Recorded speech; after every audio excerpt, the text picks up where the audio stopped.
महाराज जी, मैं दोनों टाइम भावना योग करती हूँ। भावना योग के पहले मुझे अस्थमा की बीमारी इतनी भयंकर थी कि मैं उसका वर्णन नहीं कर सकती हूँ। पूरी रात सो नहीं पाती थी, पूरी रात बैठना पड़ती थी, इन्हेलर लेना पड़ती थी और भाप लेना पड़ती थी। इसके बाद भी मुझे आराम नहीं होता था, हॉस्पिटल में भर्ती होना पड़ती थी। लेकिन जब से मैंने भावना योग करा है, मेरी अस्थमा जड़ से ख़त्म हो गई है। ककड़ी, टमाटर, केला मैं एक गट्टा भी नहीं खा पाती थी। अगर खाती थी तो मेरी श्वास ऐसी चलती थी कि मैं मतलब उसका वर्णन नहीं कर सकती हूँ। और अब मेरी अस्थमा जड़ से ख़त्म हो गई है। और दूसरी, मेरे को साइटिका की बीमारी थी कि पैर में, कमर से लेकर नीचे उल्टे पैर में, आधे पैर में इतना दर्द रहता था और ऐसा जलन पड़ती थी मिर्ची जैसी। लेकिन जब से मैंने भावना योग करा, वो साइटिका मेरी जड़ से ख़त्म हो गई है। और तीसरी, मेरे मुंह से सुबह उठते से ही खून के कुल्ले आते थे।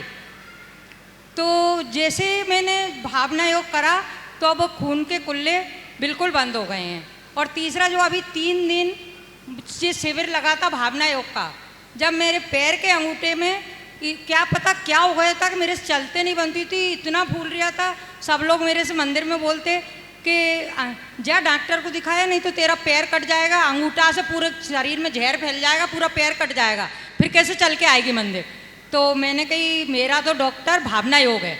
और मैंने अपना भावना योग के बल पर 3 दिन के अंदर मेरा पैर ठीक हो गया। और अभी थोड़ी खाल निकल रही है, ये अभी की बात है, जो 3 दिन का भावना योग करा था, उससे मुझे भावना योग से इतना आराम है और इतना विश्वास है। और मैं सबसे यही कहना चाहती हूँ कि सब भावना योग पर विश्वास रखें, डॉक्टरों की जगह भावना योग को अपना डॉक्टर बनाएं। और गोली दवाई महाराज जी मेरी बिल्कुल बंद हो गई है। देखिए, ये भावना योग का इन पर प्रभाव है और निश्चित जो लोग श्रद्धा से आपूरित होकर भावना योग करते हैं उन पर इस तरह के और इससे भी अच्छे प्रभाव पड़ते हैं। हालांकि मैं इनसे ये नहीं कहूँगा कि डॉक्टरों की बात मत करो, भावना योग करो, भावना योग को एक चिकित्सा के रूप में स्वीकार करो।